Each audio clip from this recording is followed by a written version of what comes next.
talking a little bit about the service provider side. So, how do service providers react to these changes? I would imagine that some people in this room could probably tell me better than I could, although you don't deal with security as part of your practice, but I'm sure you have colleagues who will bend your ear about it.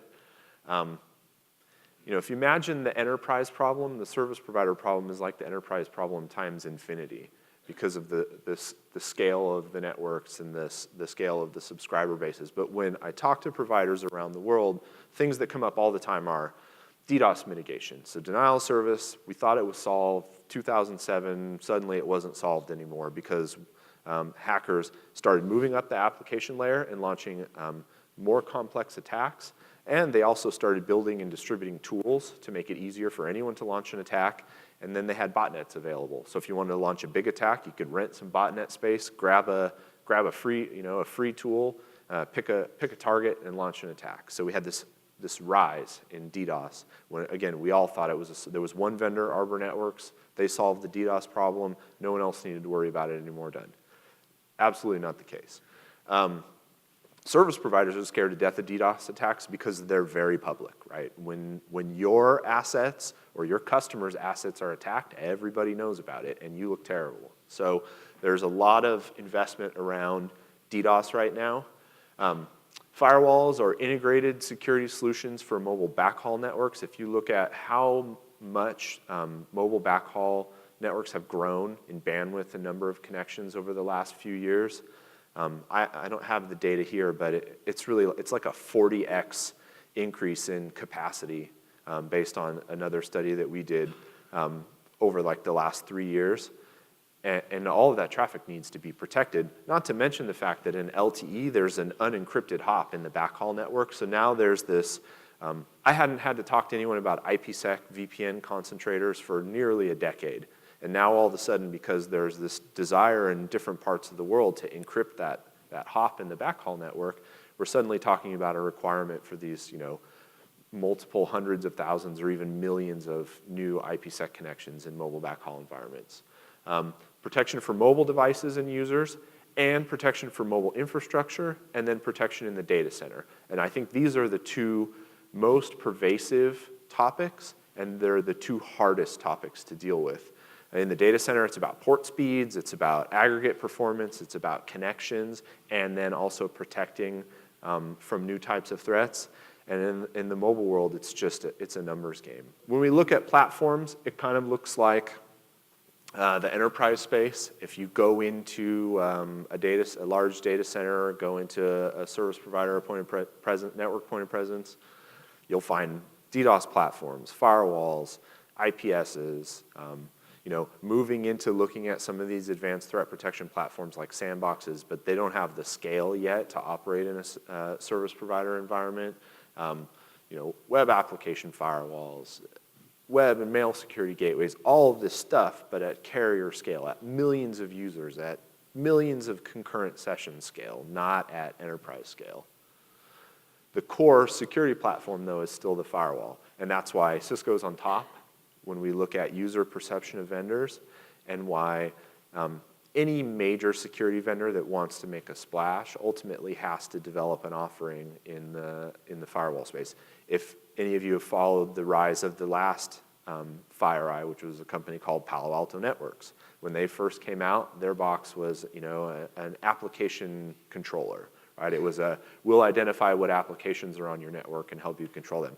Actually, it's a firewall, but they didn't want to say that at first because then you immediately have to compete with Cisco and Check Point and others. But of course, it's a firewall. And anyone else who wants to get access to the biggest customers, the largest amount of revenue, got to build a firewall. So at the core of making this such a challenging problem, the data center and the mobile environment, is just the scale of it, right? So this is Cisco's Global Cloud Index. If you haven't taken a look at it ever, it's a bunch of interesting data about traffic.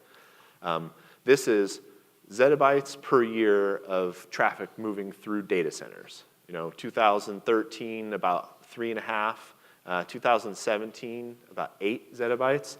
There's a statistic, a piece of data running around that if we were to digitize all human speech from the birth of man until now at 16-bit, 16 kilohertz, it would be about 42 zettabytes. Every word ever spoken turned into an MP3 file that you could play on your laptop. In 2017, you know, just in data center traffic, we're creeping up. I mean, this is a number so big that you can't even like figure it out. You can't even visualize it. It's a big number. So dealing with the scale of the problem, the fact that the data center is probably the single most complex environment to secure, and it's also the biggest target, right? I mean, if you want to go after the largest set of credentials in one spot, you go for the data center. On the mobile front, I said 6 billion smartphones, 1.5 exabytes of mobile data traffic every month. You know, here's mobile subscribers by technology, creeping up on 1 billion 4G subscribers in 2017. So a massive scale problem to deal with. And on the mobile side in particular, it gets interesting because it's not just that there are a bunch of people, it's that the 4G network is an all IP network, right? So suddenly, everything that hackers have done in IP anywhere else can be translated much more directly to the mobile network. The devices themselves are small computers that are just as powerful as the computers that hackers were used to exploit and launch attacks. There's a mobile botnets already, so we've already seen mobile botnets. They can be used in all the same ways that a desktop or laptop can be.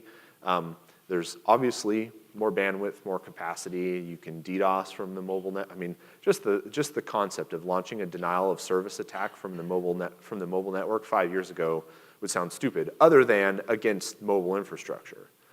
But you know, when I do my speed test at home with my wireless network on and off, it's actually better when I'm on my LTE connection. So think about the tremendous bandwidth that you have access to, these powerful computing devices, an IP-centric world, the hacking tools that you've developed translating much more readily to the devices than they would have 5 years ago. This is going to be the new battleground, absolutely.